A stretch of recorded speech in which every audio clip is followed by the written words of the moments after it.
आज हमारे साथ मौजूद हैं स्वामी प्रसाद मौर्य, जो कि समाजवादी पार्टी के नेता और समाजवादी में आए हैं कि हम भाजपा में दलित और पिछड़ों को न्याय नहीं दिला पा रहे थे, इसलिए हमने भाजपा को छोड़ा है। आइए अब उनसे बात करते हैं। देखिए,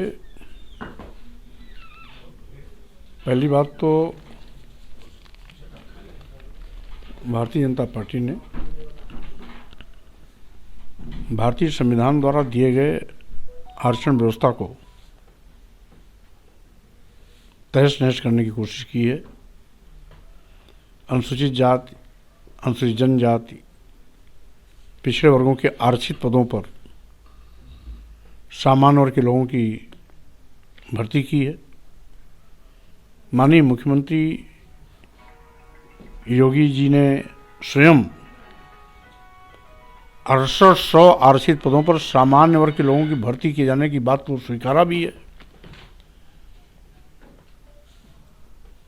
साथ ही साथ बिना एडवर्टाइजमेंट निकाले और बिना विज्ञापन के पूरे प्रदेश के सभी चिकित्सा संस्थानों में, मेडिकल कॉलेजों में एक ही वर्ग जाति विशेष के लोगों की भर्ती निरंतर 8 महीने से लगातार हो रही है।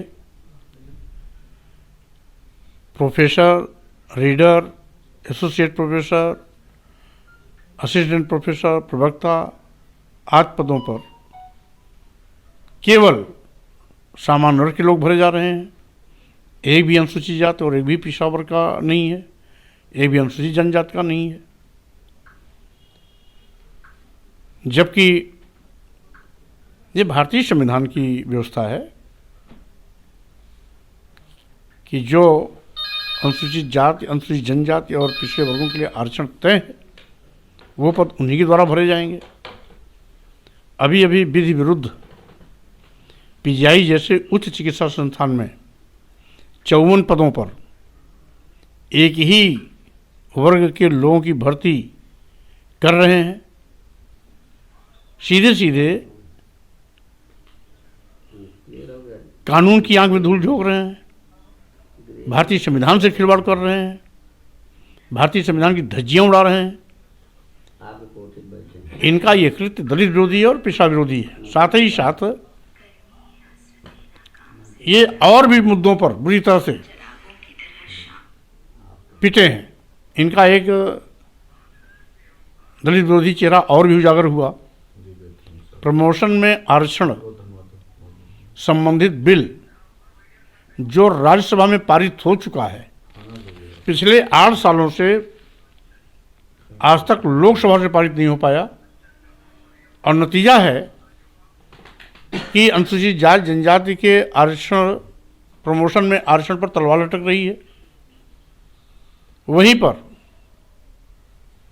मुख्यमंत्री जी ने गलती स्वीकारने के बावजूद भी 6800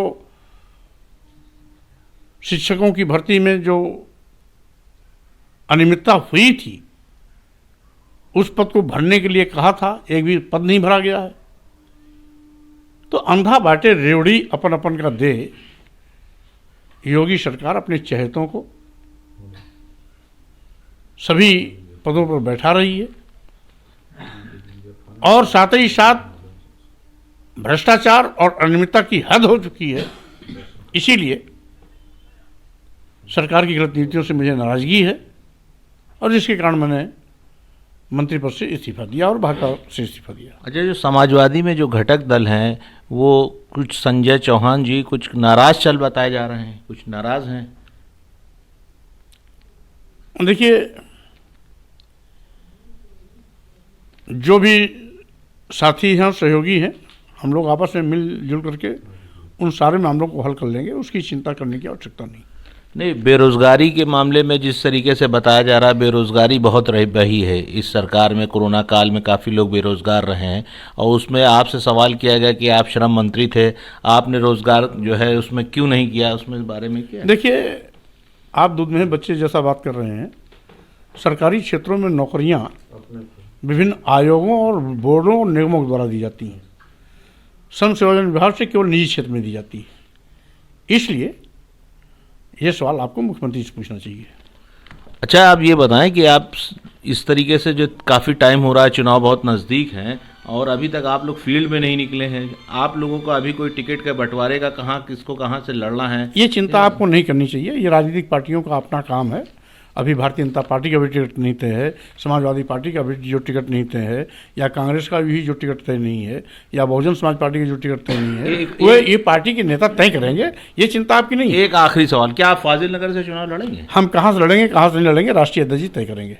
ठीक, बहुत बहुत शुक्रिया।